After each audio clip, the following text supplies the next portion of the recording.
Hey guys, it's Alex. Welcome back to my weekly Game of Thrones recap reaction video. This week I am using the external mic because, in case you haven't noticed, my voice sounds a little weird. I lost my voice a few days ago, and this is the best I've been able to talk since Wednesday, but it's still not quite loud enough, so external mic it is. But in case you forgot, at the end of the wedding, Sir Dontos comes up and he's like, Sansa, gotta go, now. And she's like, what is happening? And he's like, they're going to come for you. Let's go. And so he leads her, out into his little rowboat, and they go and meet with Baelish, aka Littlefinger, on a big ship. And this was the plan all along. He was working with someone else who you may have figured out by now, may have not. Uh, I don't know if that'll come out. It'll probably come out. It kind of came out tonight. Pay attention and you'll figure out who else was in on this. But they work together, to poison Joffrey for the good of everyone, really. And Sansa didn't know about it, but he's planning on taking her somewhere safer. But first, he kills poor Sir Dontos. So that was a bummer. And poor little Marjorie, spoiled little rich girl, just wants to be queen. Poor thing. And then we go to the Sept of Baelor. And Tommen is there. I think people kind of forget that Tommen even exists because we haven't seen Tommen in how long? But Tommen is there. And Tywin's all like, Tommen, tell me what a good king's like. Because apparently Tywin really likes tests. And then it ends with Tywin giving Tommen a sex talk as they're leaving the Sept. How awkward is it to have a sex talk with your grandpa? I think I'd rather die. It was awkward enough for me when my grandma asked if I, was down with the birth control when I moved to the Tom. That was certainly very, very awkward. And I can't even imagine having a legitimate sex talk with my grandparents. So, more power to Tommen on that one. And then Jaime comes in, and Cersei's like, kill our little brother. And he's like, but he's my little brother. I love him. She's like, I don't care. And he's like, you are horrible. And then he rapes her. Normally she likes to have sex with him, but their dead son is laying right there, and he's just like, you're horrible, and I'm going to screw you. And she's like, this isn't right. And he just doesn't care. He even tells her he doesn't care. So he's just screwing her on the floor of the Sept next to their son's dead body. It's really kind of weird and creepy and gross, but and that's all Lannister for you. So, then we go and find Arya and the Hound, and Arya's like, dude, we need to, know where we're going. Let's get a map. But Arya understands that it's important to know where you're going. And then she proves that she's also a good actress when she pretends that the Hound is her father, who is apparently suffering from PTSD. And then this poor little farmer guy, agrees to let them stay with him, and his daughter feeds them. And then, the Hound, hurts him and steals from him, and Arya gets ticked off.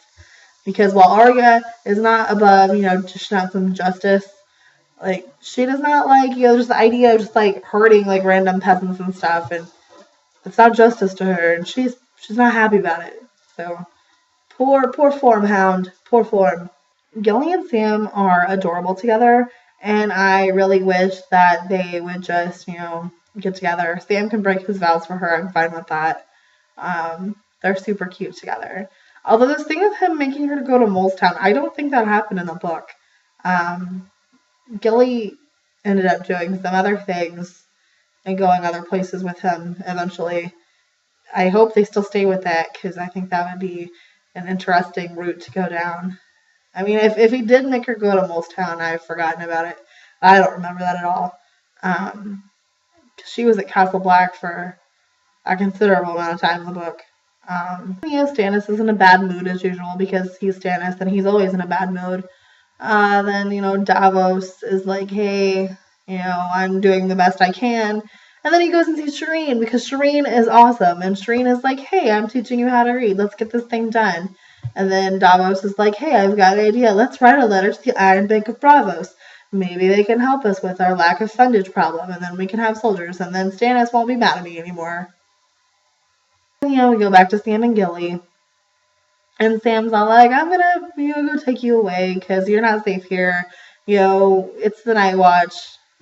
People here used to be rapists. They all really want you. they're tired of having to go to Molestown and be with whores, you know, when you're right here. They're thinking some really unsavory things about you. And she's like, well, what about you? You know, because they got thoughts for each other. It's so adorable. But, you know, she's like, well, can't you protect me? And he's like, you know, they're brothers of the Night's Watch. I can't just stab them in the back. Remember this, okay? Because this is kind of gonna be a little foreshadowing for things that happen later. So keep that in mind, okay? And then, you know, Uber and Ilaria having sex with everyone. That's what they do. Really into the carnal pleasures. And then Tywin comes in and he's like, hey, you know, you hate me. I don't really like you. But let's be friends and work together for the good of the kingdom. And Oberyn's like, we'll see where this goes. And then poor Tyrion, you know, he's all like locked up in Pod. Sweet, sweet Pod, who reminds me so much of my beloved Gendry. Pod's like, hey, I smuggled you in some things. He would have been such a good smuggler. I mean, he's got like sausage and pins and candles and like all sorts of things just like hidden on his person for Tyrion. Didn't manage to smuggle in the wine, but he smuggled in everything else. You know, and he's just so sweet and so loyal. And Tyrion is like, I love you too much to see you go down for, you know, things I'm being accused of. I'm making you leave. You know, he doesn't want to. It's so sweet. And it's like a father and his child. You know, he's like, I care about you too much. You know, just leave me to rot. You know, I don't want you to go down for this. And it's just heartbreaking. For me, this is so much worse than him sending Shay away. Because, I mean, we knew all along that Shay was a whore, you know, even though, you know, they did have a more evolved relationship than, you know, most men and whores have, I guess. But the Pod and Tyrion thing, it was hard for me. And I was very sad to see it happen, but I was very touched that it did. And then, yeah, the wildlings come into a village and they start slaughtering everyone, and the Thenns are horrible. Horrible. Jon Snow means business, y'all.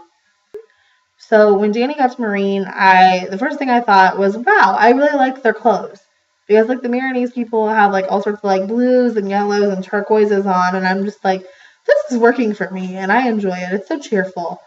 You know, and then, you know, Dany's looking pretty on her pony, and it's so weird for me, like, to see Emilia Clarke without her wig on.